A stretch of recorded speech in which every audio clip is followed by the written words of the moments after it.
कुछ निशानेबाज जिंदा हो उठे। उन्हें एहसास हुआ कि वे बिखर रहे हैं। 1-2 में, 2-4 में बदल गए। थोड़ी ही देर में पूरा इलाका गोलियों और धमाकों से भर गया। बुलेट प्रूफ शीशे भी उस विस्फोट को झेल न सके। जल्द ही आधार का मुख्य द्वार भी ढह गया। टैंक, मिसाइलें और वायु रक्षा तोपें सब बेकार हो गईं। निशानेबाज पूरी तरह नष्ट हो गए और उन सबको दोषी माना गया। एक ट्रक ने उन्हें रौंद दिया और यह सब इतनी तेजी से हुआ कि कोई समझ भी न सका। कुछ समय पहले अंतरिक्ष संस्था ने पृथ्वी की ओर आती एक अज्ञात वस्तु का पता लगाया था। दुनिया भर के विशेषज्ञ वहां पहुंचे, पर कोई भी समझ नहीं पाया कि यह क्या है। अनुमान लगाया गया कि यह मैनहट्टन शहर में गिरेगी। 8 मिलियन लोग प्रभावित होंगे और निकासी का समय नहीं था। उनके पास केवल 78 मिनट थे। अब वे केवल मृत्यु की प्रतीक्षा कर सकते थे। सभी विशेषज्ञ मैनहट्टन पहुंच गए। कुछ देर बाद वह अज्ञात वस्तु पहुंची और सेंट्रल पार्क में गिरी। भारी टक्कर से सब दंग रह गए। फिर कुछ समय बाद शांति छा गई।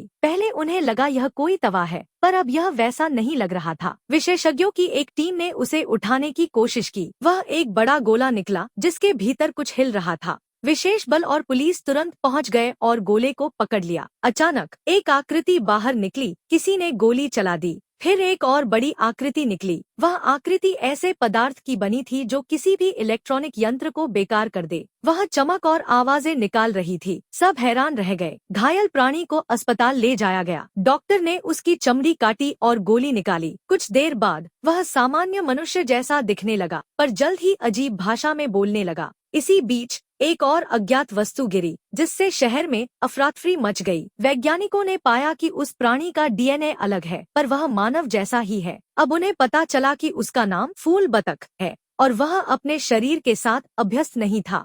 रक्षा मंत्री ने उससे पूछताछ की कोशिश की, पर जब वह गुस्से में आया तो उन्होंने उसे बेहोश कर सुरंग में पूछताछ के लिए भेज दिया। डोरीना नाम की वैज्ञानिक ने सुझाव दिया कि ग्लूकोज देकर हड्डियों का परीक्षण किया जाए, लेकिन कुछ गड़बड़ हो गई और हालात नियंत्रण से बाहर हो गए। सैनिक फूल बतख को बेसमेंट में ले गए, जहां उस पर झूठ पकड़ने की मशीन लगाई गई, पर मशीन अचानक फेल हो गई और सब डर गए। इसके बाद बतख ने अपनी असली शक्ति दिखाई। उसने ध्वनि तरंगे छोड़ी जिससे सब लोग जम गए। वह एक बड़ी इमारत में घुसा, लिफ्ट से ऊपर गया और धीरे धीरे सब यंत्र ठप होने लगे। उसी वक्त फूल बतख भूख मिटाने के लिए स्टेशन पहुंचा, पर वहां उसे चक्कर आ गया। डोरीना तुरंत पहुंची और उसे ले गई। इस बीच सेना ने ड्रोन भेजे, पर मिसाइलें खुद ही फट गईं। मिशन असफल हो गया। डोरीना और फूल बतख भाग निकले। वे जंगल पहुंचे जहां झील से एक और गोला निकला। बतख ने बताया कि ऐसे गोले दुनिया भर में हैं। अब उसने कहा,